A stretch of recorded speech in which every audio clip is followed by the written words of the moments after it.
Les phénomènes et mécanismes des incendies sont maintenant bien connus. Parmi les moyens qui permettent d'en limiter les conséquences, la connaissance et la mise en œuvre des caractéristiques des matériaux est fondamentale.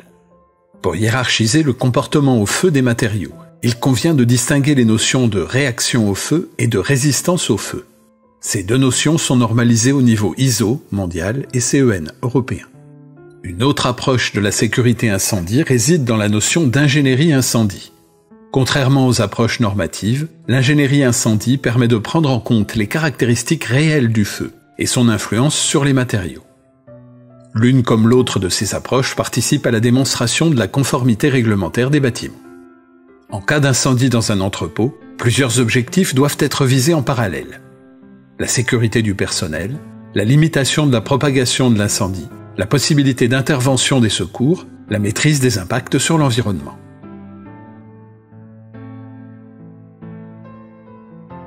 Le concept de réaction au feu est la prise en compte des caractéristiques d'un matériau, béton, bois, papier, carton, etc., en tant qu'aliment du feu.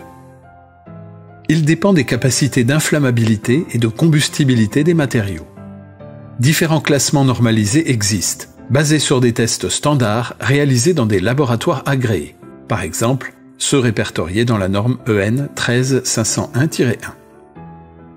Les euroclasses, quant à elles, sont définies dans la norme 13501-1 plus A1 et comprennent 5 catégories: A1 incombustible, A2, B, C, D, E facilement inflammable, F non classé. Cette classification est complétée par une classification des conséquences des combustions. Pour le dégagement de fumée, S1 faible, AS3 fort. Pour la production de gouttelettes et débris, D0 aucun débris, à D2 nombre débris dont la combustion dure plus de 10 secondes. Ce classement concerne la plupart des matériaux de construction: béton, fibrociment, granulat, plâtre, verre et céramique, produits à base de bois, etc. Par exemple, si un matériau est A2S1D0, cela signifie qu'il est peu combustible, qu'il dégage peu de fumée au contact du feu et qu'il ne dégage aucun débris enflammé à ce même contact. La résistance au feu d'un élément de construction correspond à sa capacité à résister à l'agression thermique générée par un incendie donné. Cette capacité est déterminée par des essais précis, définis par différentes normes ISO qui permettent de prendre en compte plusieurs types d'agressions. Elle permet de comparer, pour une agression thermique donnée, les durées de tenue des matériaux de construction, parois, planchers, poutres, etc. Les éléments sont classés selon plusieurs paramètres. Pour les éléments porteurs uniquement, résistance mécanique, la paroi ne doit pas s'effondrer sous l'effet de la chaleur. Étanchéité aux flammes et aux gaz chauds. Isolation thermique, caractérisée par la montée en température de la face non exposée de l'élément. C'est la base de la classification européenne de résistance au feu. Ces 3 lettres sont suivies d'un chiffre qui indique la durée de résistance exprimée en minutes à l'agression normalisée. Cette agression est définie par la norme ISO 834-1, reprise dans la norme EN 13501-2, et représente la montée en température dans un local fermé où se produirait un feu de matière cellulosique. Les parois couramment utilisées dans les entrepôts logistiques sont REI 120, c'est-à-dire qu'elles résistent dans les conditions de l'essai normalisé pendant une durée de 2 heures, soit 120 minutes. Ces évaluations sont effectuées par des laboratoires agréés en résistance au feu, dans des conditions standardisées, par exemple à l'aide de courbes ISO définissant des feux types, comme ISO 834 pour les feux de papier et de carton. Attention cependant, les montées en température et donc les durées de résistance en conditions réelles diffèrent des durées sous feu normalisé. Ces durées peuvent être bien plus longues pour des feux peu puissants. Les résistances atteignent et dépassent alors plus de 10 heures. Ces résistances peuvent être également réduites si l'agression thermique est supérieure, comme dans le cas des liquides inflammables ou des feux d'aérosol par exemple. Pour les parois, les ouvertures peuvent influer sur leur capacité. Pour que la paroi conserve son classement, il faudra que les ouvrants possèdent les mêmes capacités de résistance et qu'ils soient munis de systèmes de fermeture asservis, avec un temps de réponse satisfaisant. L'effondrement de produits stockés peut également empêcher la fermeture d'ouvrants. dans le cas d'éléments particuliers. D'autres normes peuvent exister. Par exemple, pour les toitures, l'utilisation de deux normes, CENTS 1187 et EN 13501-5, permettent de les hiérarchiser en fonction de leur performance au feu. Par exemple, X-Roof TY, où X est la classe d'inflammabilité, A1 jusqu'à F, et où Y correspond à la sévérité des essais de 1 à 4. Les classements 3 et 4 correspondent aux conditions les plus sévères, mais avec un mode d'application différent.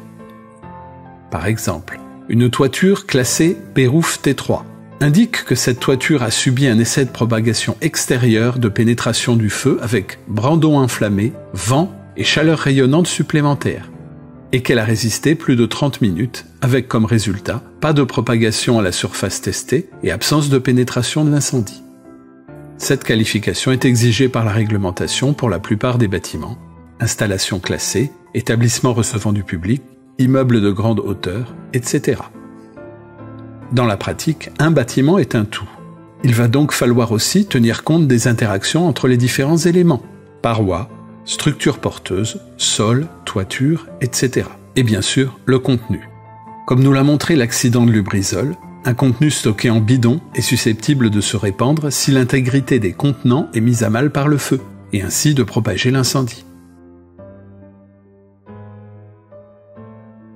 Le feu évolue très vite. Les phases précoces de lutte sont donc les plus importantes.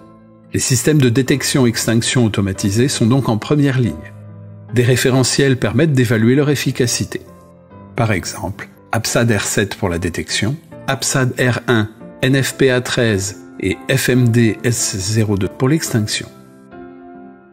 En résumé, il faut donc une cohérence forte entre les caractéristiques de résistance au feu des différents éléments du bâtiment, parois, ouverture, sol, toiture, et une cohérence de construction. Une détection efficace basée par exemple sur le référentiel APSAD R7. Analyse de risque, plus installation, plus maintenance, plus documentation pour les systèmes de détection incendie. L'ordre des opérations automatiques doit être précis. Par exemple, l'ouverture des sprinklers, avec une diminution des températures d'au moins 20 degrés, doit précéder l'ouverture des désenfumages, et la séquence d'alarme doit être logique. Moyens d'extinction adaptés et dimensionnés, notamment la quantité d'eau disponible et les capacités des rétentions. Formation du personnel à la première intervention. Le bâtiment doit rester accessible aux services d'intervention internes et externes. Leur conception doit permettre d'éviter les ruines externes qui gêneraient l'intervention des secours.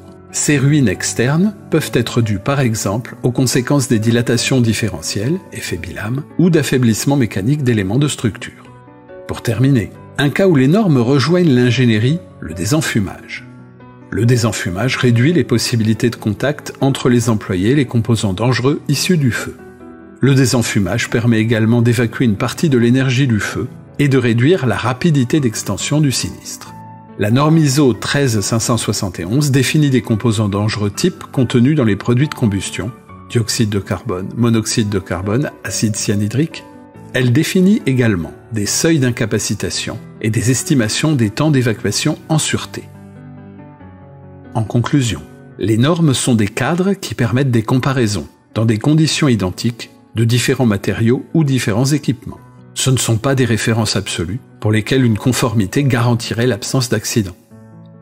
Le problème est complexe et dépend d'une prise en compte globale de la situation actuelle par des inspections et des audits ou futures dès le stade de la conception par l'ingénierie incendie.